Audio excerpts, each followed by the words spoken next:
Hello everyone and welcome back to the Blackford Book Club and another edition from my essential film reviews collection.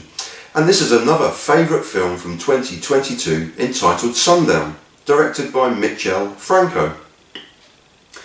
Sundown is director Michel Franco's 7th directorial stint behind the camera, and a strange one it is too, with much to admire. No spoilers here, as ever, but here's a brief capsule review to hopefully whet your appetite to see this intriguing film, or indeed to see it again. An apparently wealthy English family are enjoying an ultra-luxurious holiday on the clifftops overlooking Acapulco, and are in the very lap of luxury, with their own private apartment, clifftop swimming pool, and the very opposite of the bustling seaside metropolis below. An unexpected death in the family ends their holiday abruptly, but a lost passport means the patriarch of the family has to remain behind, and in keeping with his developing character on screen, he takes up residence in the busy local streets of Acapulco, rather than the luxury world just minutes away. Cloaked in anonymity and wrapped up within his own existential thoughts, is he experiencing a midlife crisis, unable to comprehend the familial death he's running away from, or is it far, far worse?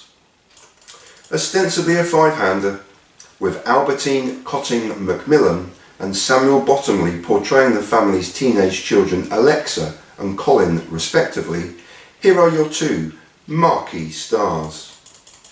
Neil Bennett, Tim Roth. It's been nearly 3 decades now since Tim lay bloodied and barely clinging on to life in Quentin Tarantino's cinematic debut film Reservoir Dogs, and with his continuing connection with the genius filmmaker ever since, it's been easy to keep track of his often underappreciated masterful pieces of acting. Sundown is his 3rd collaboration with director Franco, and this is Roth's film, as he's always front and centre and barely off screen. In a quiet and laconic performance, the theme is set from the very first frame of the film until well over 5 minutes into this 82-minute existential drama. Roth's character is central to everything that happens within the film's first 5 minutes, but never speaks. There are smiles and encouraging appreciation of his family, but there's also already faraway wistful looks, deep thoughts, and a listless, lifeless attitude. A passport is lost, a return flight home missed, a mobile telephone is ignored, and a seemingly carefree existence is fully embraced. There's also an unexplained condition, but there are so many more instances of Roth's character lost in his own thoughts, oblivious almost of his surroundings, and appearing to simply be in his own world of existential angst, apathy, and silently observing the world around him, whilst ignoring the real world and the real family that have now departed the luxury paradise he spurns for the down-to-earth reality of Acapulco. He appears to be a liar, yet he also appears to be dancing and blurring the lines of reality and life, or perhaps a life lived and a new life to be reborn. Tim Roth brings a somewhat unlikable and frustrating character to life brilliantly. It's an almost ethereal take of a life being lived by someone else. Alice Bennett, Charlotte Gainsbourg. If I were to admit that I remember Charlotte primarily for 2009's Antichrist, as well as the laugh fests that were Melancholia in 2011 and Nymphomaniac 2 years later, would that let you into more film knowledge about me than you rather wish you didn't otherwise know? Here, Charlotte is wonderful once again, if in a hugely reduced role compared to her co-star above.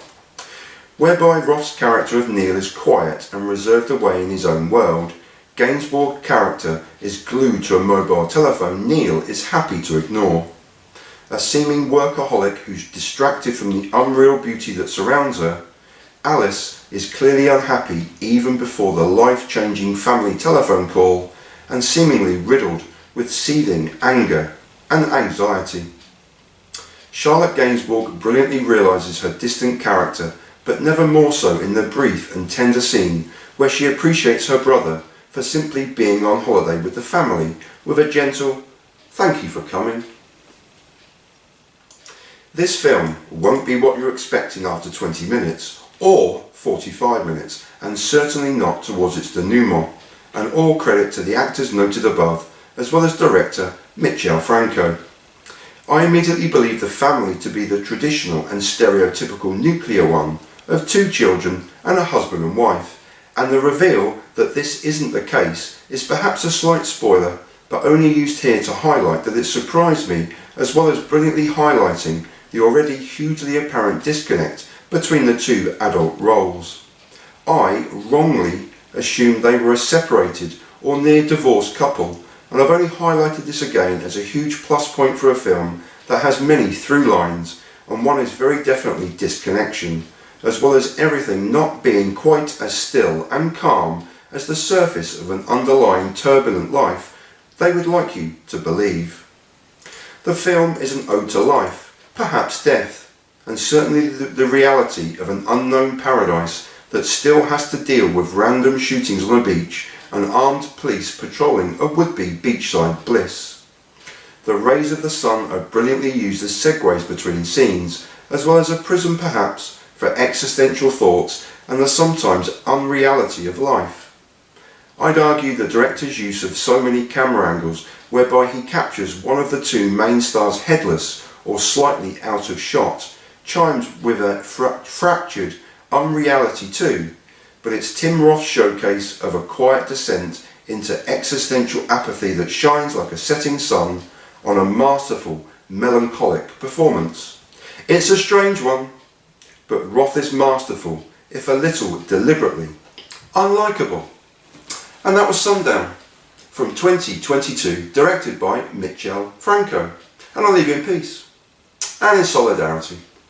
And I thank you, as always, for watching. Peace.